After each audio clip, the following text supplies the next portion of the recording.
প্রায় ৮০ বছর ধরে বিক্রি হচ্ছে পুরান ঢাকার রহিম বিরিয়ানি, নাকি ফলের রস দিয়ে তৈরি। এমন কি আছে এই বিরিয়ানিতে যার জন্য বিরিয়ানিটা এত বেশি বিখ্যাত, এত বেশি পপুলার, এবং পুরান ঢাকার মানুষ থেকে শুরু করে দূর দূরান্তের মানুষ এটা এত পছন্দ করে। ব্যাপারটা এই বিরিয়ানিটা পাওয়া যায় সকাল ৭টা থেকে শুরু করে ৯টা পর্যন্ত। এরপরে আসলে নাকি এই বিরিয়ানি আর পাওয়া যায় না, মামুর ডেক। তাছাড়াও সূত্রাপুর বাজারে একটা মাঠা পাওয়া যায় যেটা অনেক বেশি মজা, এক মালাই টাইপের। তো ওইটা এবং রহিম বিরিয়ানির যে রিভিউটা আজকে আপনাদের সাথে শেয়ার করতে চলেছি। আশা করছি সম্পূর্ণ ভিডিওটা দেখবেন। আজকে একদম পুরান ঢাকার রহিম বিরিয়ানি অথেন্টিক যেই রিভিউটা সেটাই আপনাদের সাথে শেয়ার করব, যেহেতু আমি এখানকার লোকাল মানুষ। বর্তমানে আমি অনেক বছর ধরে সূত্রাপুরে থাকি, আর সূত্রাপুর বাজারে আমার প্রায়ই আসা হয় এবং এই বিরিয়ানিটা আমি অনেকদিন দেখেছি। এর আগে আমি একবার ট্রাই করেছিলাম, তখন আমার বেশ একটা ভালো লাগে নাই। তবে আজকে ভাবছি নতুন করে এটার একটা রিভিউ শেয়ার করব। দেখি, সবসময় আসলে সবার রান্না একরকম হয় না, এবং যেহেতু এই দোকানে সবসময় অতিরিক্ত ভিড় থাকে, আমি যখন সকালবেলা হাঁটতে আসি এত ভিড় কেন থাকে, এত মানুষ কেন থাকে, যদি এটা মজাই না হয়।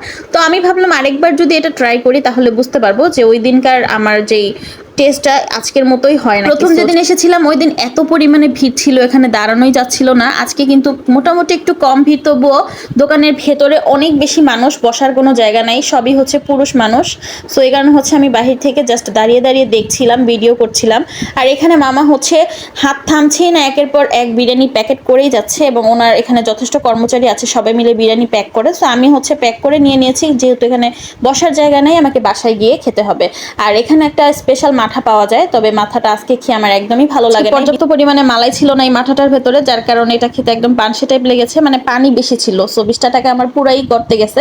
তো যাই হোক, এখন হচ্ছে আমি বাসায় চলে আসছি, এবং বাসায় এসে এখন আপনাদের সাথে একদম ফেস টু ফেস খেয়ে অথেন্টিক একটা রিভিউ শেয়ার করব। যেটা মনে নাই, এটার দাম হচ্ছে 160 টাকা। 160 টাকা হচ্ছে হাফ পাবেন, এবং ফুল যদি খান তাহলে হয়তো বা 300 টাকা লাগে। হ্যাঁ, 300 টাকা লাগে, এবং আমি এখানে হাফ নিয়ে নিয়েছি। আমার আবার হাফে পেট ভরে না যদিও, তবু সকালের নাস্তা হিসেবে আসলে চালানো যায়। আর এখানে আমাকে একটা লেগ পিসের যে উপরের অংশটা সেটা পেয়েছি, আমি নিচের নল্লিটা পাই নাই। তবে এটাও একটা নল্লি, মানে ছোট রানের যে উপরের অংশটা সেটা পেয়েছিলাম। সো ওইটাই আমাকে দিয়েছে।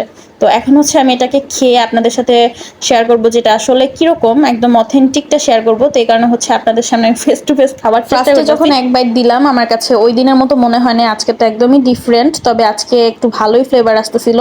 তো আরেকবার খেয়ে তারপর হচ্ছে টেস্ট করে দেখবো যে আসলে কেমন, কারণ প্রথম এক লোকমা খেয়ে আপনি বুঝতে পারবেন না যে এটার টেস্টটা ইউনিক না কীরকম। তবে নর্মাল যে বিরিয়ানিগুলো সেই রকম একদমই না।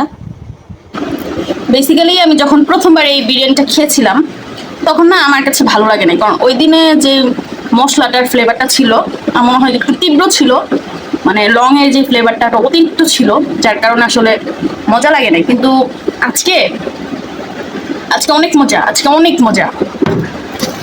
আমি এক্সপেক্ট করি নাই যে এটা আসলে এত মজা বেরোবে, এই জন্য আসলে মানুষ এত বেশি পাগল, আর এটাই মনে হয় অথেন্টিক টেস্ট।